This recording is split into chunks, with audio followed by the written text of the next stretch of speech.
வணக்கம்.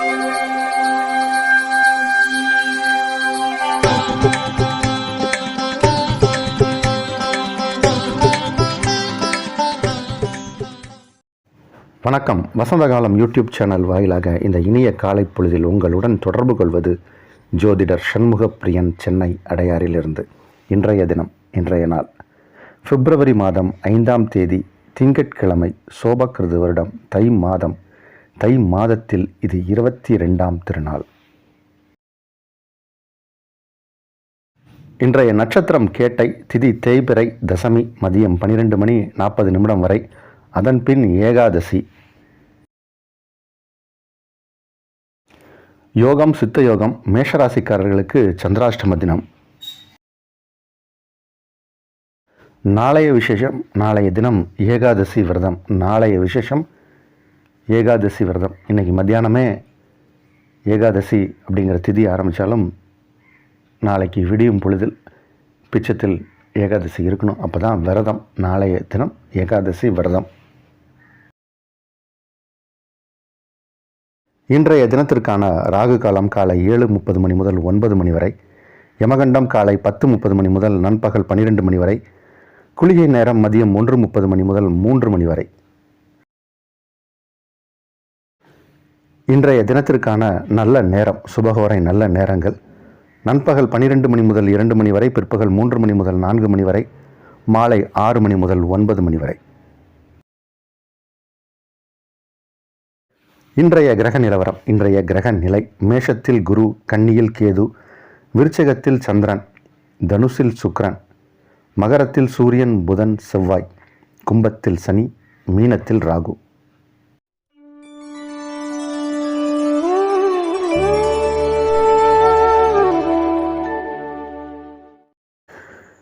நம்ம ஊரில் ஒரு சில நம்பிக்கைகள் உண்டு. ஒரு சில ஃபோட்டோ வீட்டில் இருக்கக்கூடாது அப்படின்னு சில பேர் கிளப்பி விடுவாங்க. நான் சொல்கிறது சுவாமி ஃபோட்டோ. இப்போ நம்ம இந்த திரையில் தெரியக்கூடிய இந்த சிவபெருமானை பாருங்கள். அவர் ஜடாமுடியெல்லாம் சுற்றி மேலே இருந்து கங்கை தண்ணியை கொட்டுற மாதிரி ஒரு ஃபோட்டோ இருக்கும்.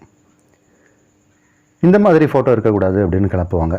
அப்புறம் ராமர், லக்ஷ்மணர், சீத்தை, ஹனுமான் கீழே உட்காந்துருக்கிற மாதிரி ஒரு ஃபோட்டோ இருக்கலாம். ஹனுமான் மட்டும் தனியாக நிற்கிற மாதிரி ஃபோட்டோ இருக்கக்கூடாது, பறக்கிற மாதிரி ஃபோட்டோ இருக்கக்கூடாது இப்படின்னு சொல்கிற ஒரு குரூப் இருக்குது. அதுக்கப்புறம் கிருஷ்ணர் புல்லாங்குழலோடு இருக்கக்கூடாது அப்படின்னு சொல்கிற குரூப் இருக்குது. புல்லாங்குழல் இருந்தால் அவர் ஊதி விட்டுருவார். சிவபெருமான் ஜடாமுடியோடு அவுத்து விட்டா மாதிரி இருந்தால் அவங்களுக்கு எல்லாம் அவுத்துட்டு போயிடும். இப்படி பல பேர் பல விதமாக சொல்லிகிட்டு இருக்காங்க. இது எல்லாம் தேவையற்றது. நம்பிக்கை வேண்டாம். இந்த மாதிரியான விஷயங்களில் வச்சுக்காதீங்க. இதெல்லாம் மூட நம்பிக்கைகளில் ஒன்று. கடவுள் நம்பிக்கை வேணும். அதில் இருக்கக்கூடிய மூட நம்பிக்கையை வச்சுக்காதீங்க. கடவுளை நம்புங்க. கடவுள் தூணிலும் இருப்பார், துரும்பிலும் இருப்பார். அவர் எப்படி இருந்தாலும் உங்களுக்கு அருள்பாலிப்பார். நீங்கள் அவர் மேலே நம்பிக்கையாக வணங்கணும். இந்த மாதிரி ஒரு நிலையில் அவர் இருந்தாருன்னா, அவர் உங்களை கெடுதல் பண்ணுவாருன்னா அப்புறம் அவர் கடவுளே கிடையாது. இப்படியெல்லாம் மக்களை ஏமாற்றும் ஒன்றும் பல பேர் இன்றைக்கி இந்த வேலையை செஞ்சுக்கிட்டு இருக்காங்க. இவர்கள் கண்டிப்பாக வேறு ஒரு இடத்துலேருந்து வந்தவங்களாக தான் இருப்பாங்க. அவர்கள் தான் இந்த மாதிரியான விஷயங்களை கெடுத்து உங்களை ஒரு ஃபோட்டோ வைக்க விடாமல் ஆக்கிட்டா வேறு ஃபோட்டோவையும் அது மாதிரி வைக்க விடாமல் ஆக்கலாம். இப்போ நம்மளுடைய தர்மத்தில் சில மாதிரியான விக்கிரகங்கள் வைக்கணும், வைக்கக்கூடாதுன்னு ஒரு சம்பிரதாயம் இருக்குது. உங்களுடைய உள்ளங்கையை மூடினீங்கன்னா அந்த உயரத்துக்கு மட்டும்தான் வீட்டில் விக்கிரகம் இருக்கணும். அதை தாண்டி உயரமாக இருக்கக்கூடாது. காரணம் என்னென்னா, அதற்கு தினம் நீங்கள் நைவேத்தியம் பண்ணணும், அதற்கான சில விஷயங்கள்லாம் பண்ணணும்னு ஒரு நியமங்கள்லாம் இருக்குது, சாஸ்திரங்கள் இருக்குது. அதற்காக சில சாஸ்திர சம்பிரதாயங்களில் சொல்லப்பட்டிருக்கே தவிர, இந்த மாதிரி ஃபோட்டோ வைக்கிறது, ஃபோட்டோவில் சிவபெருமான் ஜடாமுடியை அவுத்து விட்டா மாதிரி இருக்குது, அவுத்துட்டு போயிடும், இந்த மாதிரியான விஷயங்கள்லாம் தப்பான கருத்துக்கள்.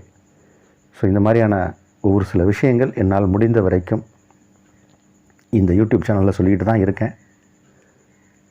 அதனால் உங்களுக்கு முடிந்தவர்கள் இந்த கருத்தை ஏற்றுக்கொள்ளலாம். இல்லை நீங்கள் சொல்லக்கூடிய தினப்பலன் மட்டும்தான் நாங்கள் கேட்குறோங்க அப்படின்னா அதையும் கேட்கலாம். அடுத்து தினப்பலன். மேஷராசிக்காரர்களுக்கு சந்திராஷ்டம தினம். பணம் கொடுக்கல் வாங்கல், பண விஷயத்தில் கொஞ்சம் எச்சரிக்கையாக இருங்க. இருந்தபோதும் உங்களுக்கு வர வேண்டிய தொகை, வர வேண்டிய பணம் வரும். அதில் எந்த தடை தாமதமும் இல்லை. கொஞ்சம் எண்ணி பாருங்கள். அது மாதிரி எண்ணி பார்த்து வாங்கணும். இப்போ GPay, Google Pay, online transaction இந்த மாதிரியான விஷயங்களில் பணம் பரிவர்த்தனை ஆகுது. அதனால் பெரிய அளவில் நம்ம ஏமாறுவதற்கு வாய்ப்பு கிடையாது. இருந்தாலும் உங்களை மனதை துன்புறுத்தும் சம்பவங்களும் அரங்கேறும்.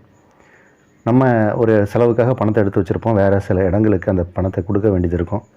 அதையும் உருட்டி மிரட்டி வாங்கிட்டு போகிறவங்க மாதிரியான ஆட்களால் அந்த பணம் செலவாகலாம். உங்களை மிரட்டி உருட்டி வாங்கிட்டு போவாங்க. அந்த மாதிரியான சம்பவங்கள் நடக்கும். இருந்தபோதும் இந்த நாள் ஒரு நல்ல நாள். கிரக அமைப்பு அந்த அளவுக்கு நல்லா இருக்குது. சந்திரன் 8ஆம் இடத்தில் இருப்பதை தவிர ஏனைய கிரகங்கள் உங்களுக்கு வலுவாக இருப்பதால் நீங்கள் வலுவாக இருப்பீர்கள். இந்த நாள் நல்ல நாள். ரிஷபராசிக்காரர்களுக்கு நேற்றைய கிரக நிலை தான் இன்றைக்கும் ஒரு சிறப்பான நாள், நல்ல நாள். புதிய மனிதர்களை சந்திக்கக்கூடிய சூழ்நிலை ஏற்படும். தொழில் நிமித்தமாக சில ஒப்பந்தங்கள் கையெழுத்திடக்கூடிய சூழ்நிலை ஏற்படும். புதிய கான்டாக்ட்ஸ் எல்லாம் கிடைக்கும். வெளிவட்டார பழக்க வழக்கங்கள் அதிகரிக்கக்கூடிய ஒரு நாள். பணவரவு வரக்கூடிய ஒரு நாள். மனம் தெளிவாக இருக்கும். தெளிவான நீரோடையை போல இருக்கும். அப்போ உள்ளம் நல்லா இருக்கும், உங்கள் செயல் நல்லா இருக்கும். இந்த நாள் நல்ல நாள். மிதுன ராசிக்காரர்களுக்கு 6ஆம் இடத்தில் சந்திரன் உலவக்கூடிய இந்த நேரம், 2ஆம் அதிபதினு சொல்லக்கூடிய தனஸ்தானத்துக்குரிய கிரகம் 6ஆம் இடத்தில் வலுவிழந்து காணப்படுகிறார். ஆனால் 6க்குடைய கிரகமான செவ்வாய் 8ஆம் இடத்தில் உச்சமாகி வலுவாகிறார். இது ஒரு வித்தியாசமான கிரக அமைப்பு. அப்போது கொஞ்சம் நீங்கள் ஜாக்கிரதையாக தான் இருக்கணும். இந்த நேரத்தில் பண விஷயத்துலேயும் ஜாக்கிரதையாக இருக்கணும். நீங்கள் ட்ராவல் பண்ணும்போதும் ஜாக்கிரதையாக இருக்கணும். சிலருக்கு உடல் உபாதைகள் ஏற்படலாம். சிலருக்கு கடன் வாங்கும் எண்ணம் ஏற்படலாம். அதில் கொஞ்சம் கவனமாக இருக்க வேண்டிய தினம். உங்களுடைய இஷ்ட தெய்வம், குலதெய்வம், வழிபாட்டு தெய்வத்தை வணங்குவது நலம். கடகராசிக்காரர்களுக்கு யோகமான கிரக அமைப்பு கொண்ட ஒரு நாள். ராசிக்கு 2க்குடைய கிரகம் சூரியன் ராசிக்கு 7ஆம் இடத்தில் அமர்ந்து 7ஆம் இடத்தில் செவ்வாயும் இணையும் கூடிய இந்த கிரக அமைப்பு கொண்ட நாள். சொத்து சுகங்கள், நிலம், வண்டி, வாகனங்கள் வாங்கக்கூடிய யோகம் ஏற்பட்டிருக்கு. விவசாயிகளுக்கு யோகமான மாதம் இது. பெரிய அளவில் மகசூலை பார்ப்பீங்க. லாபங்கள் அதிகரிக்கக்கூடிய நேரம் இது. நிலத்தடி நீர் உயரும். இந்த மாதிரி நிலம் சம்பந்தப்பட்ட விஷயங்களில் இருக்கக்கூடியவர்கள் எல்லாருக்கும், ரியல் எஸ்டேட் பண்ணுறவங்க, ஒரு ஏஜெண்ட்டாக இருக்கக்கூடியவங்க, ஒரு தரகு வேலை பார்க்கக்கூடியவர்கள், இந்த மாதிரி யாராக இருந்தாலும் அவர்களுக்கு அதிக அளவில் லாபங்கள் கிடைக்கும். மாணவர்களும் சிறப்பாக படிக்கக்கூடிய சூழ்நிலை உண்டு. இந்த நாள் நல்ல நாள். சிம்மராசிக்காரர்களுக்கு ஒரு யோகமான நாள். 4ஆம் இடத்தில் சந்திரன், 5ஆம் இடத்தில் சுக்கிரன், 6ஆம் இடத்தில் சூரியன், செவ்வாய், புதன். இது எல்லாமே ஒரு யோகத்தை செய்யக்கூடிய ஒரு கிரக அமைப்பு கொண்ட நாள். 9ஆம் இடத்தில் குரு ராசியை பார்க்கக்கூடிய நிலை. இது மாதிரியான ஒரு அற்புதமான கிரக அமைப்பு கொண்ட ஒரு நாள். உங்களுடைய எண்ணங்கள், நல்ல எண்ணங்கள் எல்லாமே இன்றைக்கி ஈடேறும். உங்களுடைய நல்ல காரியங்கள், நீங்கள் செய்த இதற்கு முன்னாடி செய்த நல்ல காரியங்களுக்கு ஏதாவது ஒரு ரிவார்டு கிடைக்கணும் இல்லையா? அதெல்லாம் இப்போ கிடைக்கக்கூடிய நேரம். உங்களுடைய உயர் அதிகாரிகளின் பாராட்டை பெறுவீர்கள். சக மனிதர்கள், சக ஊழியர்கள், கூட வேலை செய்கிறவங்க, அவர்கள் உங்களுக்கு உறுதுணையாகவும் ஆதரவு கரமும் நீட்டுவார்கள். உங்களுடைய சகோதரன் மூலம் உங்களுக்கு பயனாக இருக்கக்கூடிய ஒரு நாளாகவும் இது இருக்கும். சகோதரர் வழியில் ஆதாயம் பெறக்கூடிய ஒரு நாள், சிறப்பான நாள். எதிர்பார்த்த நல்ல விஷயங்கள்லாம் இன்றைக்கி வரும், கிடைக்கும். நல்ல செய்தி காதுக்கு வரும். சிறப்பான நாள். கன்னிராசிக்காரர்களுக்கு 4, 7க்குடைய கிரகம் 8ஆம் இடத்தில் இருப்பது ஒரு விதத்தில் நன்மை தான். ஏன்னா இந்த கேந்திரங்களுக்கு உரிய கிரகம் உபய ராசின்னு சொல்லுவாங்க. அந்த உபய ராசிக்கு கேந்திரத்துக்குரிய கிரகம் 8ஆம் இடத்தில் இருப்பது ஒரு விதத்தில் நன்மை என்றாலும், இப்போது செவ்வாய் உச்சமாக இருக்கார். அது அந்த அளவுக்கு விசேஷமான நற்பலன் கிடையாது. செவ்வாய் உச்சமாகும் நேரத்தில் தான் நிறைய பேருக்கு கடன் வாங்கும் எண்ணம் ஏற்படும், அல்லது எதிரிகளின் பயம் ஏற்படும், எதிரிகளால் தொல்லையும் ஏற்படும். அதனால் எப்பயுமே உங்களுடைய இஷ்ட தெய்வம், வழிபாட்டு தெய்வம், குலதெய்வம் இந்த மாதிரி நேரங்களில் வணங்குவது நல்லது. இந்த செவ்வாய் எவ்வளோ நாள் மகரத்தில் இருக்காரோ அது வரைக்கும் கொஞ்சம் கஷ்டமாக தான் இருக்கும். சில தேவையில்லாத விஷயங்கள் நமக்கு எட்டி பார்க்கும். கவனமாக இருக்க வேண்டும், எச்சரிக்கையாக இருக்க வேண்டிய நாட்கள் இந்த செவ்வாய் உச்சமாக இருக்கும் நாட்கள். தினப்பலனாக பார்க்கும்போது இன்றைக்கி நாளை பொறுத்த வரைக்கும் உங்களுக்கு எக்ஸலண்ட் டே. எல்லா விஷயமும் பிரமாதமாக நடக்கும். நீங்கள் எதிர்பார்த்த எல்லா விஷயமும் நடக்கும். ஆனால் மனதில் இந்த செவ்வாய் உச்சமாக இருக்கார், எங்கேயாவது ஒரு எதிரி நம்மளை பின்னாடி பின்தொடர்வார் என்பதை மட்டும் நீங்கள் கவனமாக எடுத்துக்கிட்டு இந்த நாளை வழி நடத்துனீங்கன்னா இது ஒரு சிறப்பான நாள். துளாராசிக்காரர்களுக்கு 2-7 கிரகமான செவ்வாய் இப்போ உச்சம் பெற்று காணப்படுகிறார். அதுவும் சுகஸ்தானத்தில் உச்சம் பெறுகிறார். அதனால் நீங்கள் பெண்ணாக இருந்தால் உங்கள் கணவன் மூலம் உங்களுக்கு ஆதாயங்கள் பெறக்கூடிய ஒரு நேரம். அவர் மூலம் உங்களுக்கு சொத்து சுகங்கள் வாங்கி சேர்க்கக்கூடிய யோகங்கள் ஏற்படும். அதாவது கணவன் வழியிலிருந்து ஏதாவது சொத்து சுகம் வரும் அப்படின்னு எடுத்துக்கலாம். நீங்கள் ஆணாக இருந்தால் உங்கள் தொழில் முறை பார்ட்னர்களால் உங்களுக்கு யோகம் கிடைக்கும். தொழில் வர்த்தகம் செய்யக்கூடிய இடங்களிலிருந்து அதிக லாபங்கள் கிடைக்கக்கூடிய ஒரு நேரம், பெரிய அளவில் ஆதாயங்கள் கிடைக்கக்கூடிய நேரம், சொத்து சுகங்கள் சேரக்கூடிய நேரம். துளாராசிக்காரர்களுக்கு இப்போ இந்த செவ்வாய் உச்சமாக இருப்பது என்பது மிகப்பெரிய யோகத்தை செய்யும். அதுலேயும் நிலம் சம்பந்தப்பட்ட விஷயங்கள், நிலம், விவசாய நிலமாக இருந்தாலும் சரி, எந்த விதமான நிலமாக இருந்தாலும் சரி, நிலத்தின் மூலம் ஆதாயம் கிடைக்கும். இப்போ ஒரு கிரிக்கெட்டர் இருக்கார், அவர் கையில் பேட் வச்சுருக்காரு, பால் வச்சுருக்காரு, ஆனால் எங்கே போய் விளையாடுறாரு? கிரவுண்டில் போய் தானே விளையாடுறாரு. அப்போது நீங்கள் கிரவுண்டுக்கு போனீங்கன்னா சிக்ஸராக அடிப்பீங்க. அதுபோல் நேரம் இது, நல்ல நாள். விருச்சிக ராசிக்காரர்களுக்கு ராசியை சந்திர பகவான் கடக்கக்கூடிய இந்த நேரம் கொஞ்சம் டென்ஷன், ஸ்ட்ரெஸ் இந்த மாதிரியான சூழ்நிலை சிலருக்கு ஏற்படலாம். பலருக்கு இது நல்ல நாள், யோகமான நாள். உங்கள் ராசி அதிபதி உச்சமாக இருக்கக்கூடிய இந்த நேரம். அதனால் நிறைய பெண்டிங் ஒர்க்கெல்லாம் இப்போ தான் நீங்கள் முடிக்க போகிறீங்க. பல காரியங்கள் நிறைவேறக்கூடிய ஒரு நேரம், சிறப்பான நாள். நல்ல விஷயங்கள்லாம் குடும்பத்தில் நடக்க போகுது, சுப விஷயங்கள்லாம் நடக்க போகுது. அதற்கான பேச்சுவார்த்தை நடத்தப்படும். இது ஒரு சிறப்பான நாள். தனுசு ராசிக்காரர்களுக்கு நேற்றைய ராசி பலன்லாம் நம்ம சொல்லியிருந்தோம். 12 ராசியிலேயே தனுசுக்கு தான் பிரமாதமாக இருக்குது அப்படின்னு. இன்றைக்கும் அந்த கிரகநிலை தொடருது. நேற்றை விட ஒரு பங்கு அதிகமாக இன்றைக்கி சொல்லலாம். ரொம்ப ஒரு சூப்பரான டே. நீங்கள் கல்வி பயிலும் மாணவர்களாக இருந்தால் சிறப்பாக படிப்பீங்க. இப்போ பரீட்சை ஏதாவது எழுதுறீங்கன்னா நீங்கள் படித்த விஷயந்தான் வரும், அல்லது நீங்கள் எழுதுறதுக்கு மார்க் அதிகம் வரும். நல்ல டீச்சர், நல்ல என்வாயர்மெண்ட், இந்த மாதிரியான இடத்துல இருப்பீங்க. நீங்கள் வேலை தேடக்கூடியவர்களாக இருந்தால் வேலை கிடைக்கும். நீங்கள் திருமண வயதில் இருப்பவராக இருந்தால் திருமண வரன் கைகூடும். திருமணமான இளம் வயதினராக இருந்தால் மன வாழ்க்கை தித்திப்பாக இருக்கும். கொஞ்சம் மிடில் ஏஜ், கணவன் மனைவி இடையே ஒற்றுமை இல்லை அப்படின்னா இப்போ ஒற்றுமை மேலோங்கும்.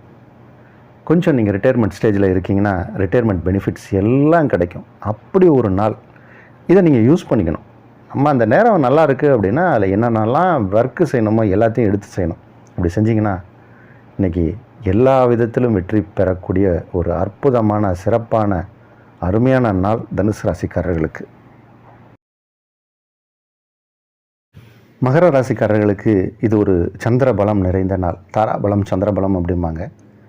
ராசிக்கு 7ஆம் வீட்டுக்குரிய கிரகம் சந்திரன். அப்போ அவர் 11ஆம் இடத்தில் இருக்கார். 12இல் சுக்கிரன் 12இல் இருப்பது ஒரு மிகப்பெரிய யோகம்.